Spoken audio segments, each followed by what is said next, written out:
ጀዋር መሐመድን ጨምሮ የኦሮሞ ፖለቲከኞች እንዳይፈታ የሚፈልገው ማን ነው? በዝርዝር የምንቃኘው ዜና ይሆናል። የሃጫሉ ሁንዴሳ ግድያን ተከትሎ በኦሮሚያ ውስጥ ለተፈጠሩ ድርጊቶች የኦሮሚያ ቤተ ክህነት ለምን አላወገዘም? ይህንንም በስፋት የምንቃኘው ዜና ይሆናል። ሽግግሩ ሰላማዊ እንዲሆን ኢንተርናሽናል ክራይሲስ ጠቅላይ ሚኒስትር አብይ አህመድን ጠይቀዋል። ይህንንም በዝርዝር የምንቃኘው ዜናችን ነው የሚሆነው። ኦሮሞ ቤተ መንግስት የገባ መስሎን ደስተኛ ሆነን ነበር፣ ግና ያ አልሆነም። እየሆነ ያለው ዛሬ ላይ እንደ ማህበረሰብ የኦሮሞ ህዝብ አኩርፏል፣ ሀዘን ላይ ነው። ምክንያቱም ያልቆሰለ ያልደማ ያልሞተ ያልተገደለ ኦሮሞ የለም። ይህንን የፈጸመው እየፈጸመ ያለው አካልን ደግሞ ማውገዝ አለብን ብለዋል አባ ገዳ ጎበና ሆላ ለቢቢሲ ሲናገሩ። ጀዋር መሐመድ ላይ ወደ ኋላ ሄደን ወንጀል ምርመራ እናደርጋለን የሚለው የአማራ ብልጽግና ፓርቲ ነው። በአቶ ጀዋር መዝገብ ከተከሰሱ ሰዎች መካከል 5ቱ እንዲሁም ኬንያዊው ጋዜጠኛ ያሲን ጁማ በኮሮና ቫይረስ ተይዘዋል መባሉን ጠበቆቻቸው ለቢቢሲ አረጋግጠዋል። በአቶ ጀዋር መዝገብ ለተከሰሱ 14 ሰዎች ጠበቃ ከሆኑት መካከል አቶ ቶኩማ ዳባ ለቢቢሲ የአቶ ጀዋር መሐመድ ጠባቂ የነበሩት 5 ሰዎች ዛሬ በነበራቸው የፍርድ ቤት ውሎ አለመቅረባቸውን ገልጸው ለዚህም አቃቢ ሕግ የሰጠው ምክንያት በኮቪድ-19 መያዛቸው መሆኑን ተናግረዋል። እንዲሁም በተጨማሪ ኬንያዊ ጋዜጠኛ ያሲን ጁማ ጠበቆች ከሆኑት መካከል አቶ ከድር ቡሎ እንዲሁ ፖሊስ ጋዜጠኛው በኮሮና ቫይረስ ተይዞ በለይቶ ማቆያ እንደሚገኝ ለችሎት ማስረዳቱንና ጋዜጠኛውን በነበረው የችሎት ቀጠሮ ላይ አለመገኘቱን አረጋግጠዋል።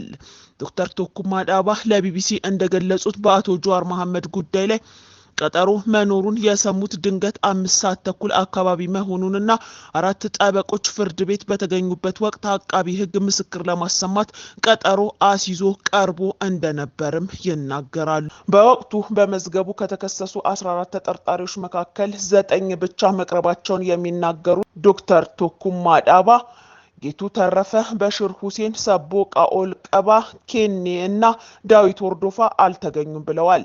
ያልተገኙበትን ምክንያት አቃቢ ሕግ ሲጠየቅ በኮቪድ-19 መያዛቸውን ገልጾ ወደ ለይቶ ማቆያ መግባታቸውን ማስረዳቱን ጠበቃው ለቢቢሲ አረጋግጠዋል። የኢትዮጵያ ጠቅላይ ሚኒስትር ዶክተር አብይ አህመድ አስታራቂና የሚያቀራርቡ ንግግሮቻቸውን ወደ ተግባር እንዲለውጧቸው ኢንተርናሽናል ክራይሲስ ግሩፕ ጠየቀ። ቡድኑ በተጨማሪም ያለውን ውጥረት ለማርገብ አስፈላጊ ከሆነም የአፍሪካ ህብረት ወይም የአፍሪካ መሪዎችን በማሸማገሉ በኩል ተሳትፎ ሊያደርጉ ይችላሉ ከማለትም በተጨማሪ በተለይ የወቅቱ የአፍሪካ ህብረት ሊቀመንበር የሆኑት የደቡብ አፍሪካው ፕሬዚዳንት ሲሪል ራማፎሳ ቁልፍ ሚና ሊጫወቱ ይችላሉ ብሏል። ኢንተርናሽናል ክራይሲስ ግሩፕ የኢትዮጵያ ወቅታዊ ሁኔታ በተለይም የትግራይና የማዕከላዊ መንግስት ፍጥጫ ትኩረት ሰጥቶ በገመገመበት ባለ 14 ገጽ ሰነድ እንደጠቀሰው በኦሮሚያ ክልል የሰላም መደፍረስና የፌዴራል መንግስት ከትግራይ ብሔራዊ ክልላዊ መስተዳደር ጋር የገባበት ፍጥጫ በንግግር ሊፈታ ይገባል ሲልም መክሯል። አለበለዚያ ግን ተስፋ የተጣለበት ፖለቲካዊ ሽግግር እንቅፋት ሊገጥሙት ይችላል ሲል ስጋቱን አንጸባርቋል። በኦሮሚያ ከተሞች በቅርቡ የታዩ ሰላም መደፍረሶች ኢትዮጵያ የጀመረችውን ፖለቲካዊ ሽግግር አደጋ ላይ ሊጥል የሚችል አሳሳቢ ቀይ መብራቶች ናቸውም ብሏል ድርጅቱ። ሃጫሉ ሞቶ እነ ጀዋር እንደታሰሩ መላ የቤተ ክርስቲያን አገልጋዮች ማለት ይቻላል በፌስቡክ በየሚዲያው የኦሮሚያ ቤተ ክህነት ኮሚቴዎችም ይታሰሩልን ሲሉ ነበረ። ኦሮሚያ ቤተ ክህነት ኮሚቴዎች አለመታሰራቸውን ስለተረዱ በቪዲዮ እየወጡ ሃጫሉን አስገድለው በኦሮሚያ ባሉ ኦርቶዶክሶች ክርስቲያኖች ላይ ጥቃት የፈጸሙት የኦሮሚያ ቤተ ክህነት ኮሚቴ ስም እየዘረዘሩ እነሱ ናቸው እያሉ ሲናገሩ ነበር። ካስፈለገም ቪዲዮውን እንለቃለን።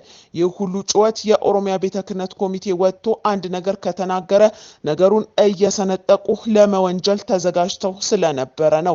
የሃጫሉ ግድያን ተከትሎ በኦሮሚያ ውስጥ ለተፈጠሩ ድርጊቶች ለምን የኦሮሚያ ቤተ ክህነት አላወገዘም ለሚለው ጥያቄ የተሰጠ ምላሽ በአርሲ ባሌና ሐረር አካባቢ በኦርቶዶክሳውያንና በሌሎች ቤተ እምነቶች ላይ የደረሰው ጥቃትና ችግር የአክራሪ የጽንፈኞች ተጽዕኖ እንዳለ ሆኖ ችግሩ ሊቀረፍ የሚችለው የቤተ ክርስቲያን አገልጋዮች በአፋን ኦሮሞ ቢያስተምሩ ቢቀድሱና የኦሮሞ አገልጋዮችን ወደ አገልግሎት ቢያመጡ እንዲሁም ለዘመናት መጽሐፍ ቅዱሳዊ ባልሆነ መንገድ የሚራመዱትን ዘረኝነትና ኦሮሞን የመግፋትና አድሏዊነታቸውን ቢያስወግዱ ችግሩ ሊቀረፍ ይችላል እያለ የኦሮሚያ ቤተ ክህነት ስራውን እየሰራ ነው።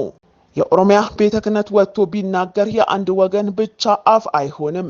የተበደሉትን ሰዎች በእምነታቸው ለይቶ አይዘግብም።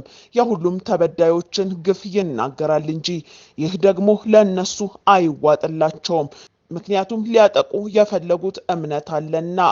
የተፈጸመው ድርጊት እውነት እኩል የኦሮሚያ ቤተ ክህነት ወጥቶ ቢያወግዝ ኖሮም አይዋጥላቸውም። ምክንያቱም እነሱ ገፊ እንጂ አቃፊ አይደሉምና። ይህንን የተናገሩት የኦሮሚያ ቤተ ክህነት ዋና አደራጅ ኮሚቴ ሰብሳቢ ቀሲስ በላይ መኮንን ናቸው። ወላይታ ላይ መብታቸውን ስለጠየቁ ብቻ በጠራራ ፀሐይ ስለተገደሉ ወጣቶች ደንታ የላቸውም። ኦሮሚያ ውስጥ ስለታሰሩ 10,000 ገደማ ወጣቶች አመራሮች ስለተገደሉ ከ100 በላይ ሰዎች መንግስት ግድ አይሰጠውም። አፋር ውስጥ በጎርፍ አደጋ ህይወታቸውን ስላለፈ ስለተፈናቀሉ በርካቶች መንግስት ምንም አይልም። በትግራይ ላይ በነተመስገን በኢሳያስ የደርግ ርዝራዦች እየተደረገ ባለው የጦርነት ነጋሪት ጉሰማ ደስተኞች ናቸው። ቤንሻንጉል ውስጥ እየሞቱ ስላሉ ንጹሃን ለደቂቃ እንኳን መጨነቅ አይፈልጉም። ምዕራብ ኦሮሚያ ላይ እየተፈጸመ በየቀኑ በሚፈሰው ደም ሀዘን አይሰማቸውም። ኦሮሚያ ከጫፍ እስከ ጫፍ በከፍተኛ ውጥረት ላይ መሆኗ ጭንቀታቸው አይደለም። 50 ሚሊዮን የኦሮሞ ህዝብ በሀዘንና ኩርፊያ ላይ መሆኑ ምንም አይሰማቸውም። የሀገሪቷ ኢኮኖሚ መሽመድመዱ፣ የስራ አጥ ቁጥር በየቀኑ እያሻቀበ መሄዱ ጉዳያቸው አይደለም። በየአካባቢው ባለው የተቃውሞ እንቅስቃሴ የኮቪድ-19 ወረርሽኝ በአስደንጋጭ ፍጥነት እንደ ሰደድ እሳት መስፋፋቱ የሚያሳስባቸው ጉዳይ አይደለም። ሀገሪቷ በሁሉም አቅጣጫ ለመፍረስ ጫፍ ላይ ደርሳም ይህም አያሳስባቸውም። ለነዚህ ሰዎች ከዚህ ሁሉ ቢሊዮኖች ወጪ በማድረግ ቤተ መንግስቱንና ዙሪያው መሽቆጥቆጡ የበለጠ ሚዛን የሚደፋ ነገር ነው።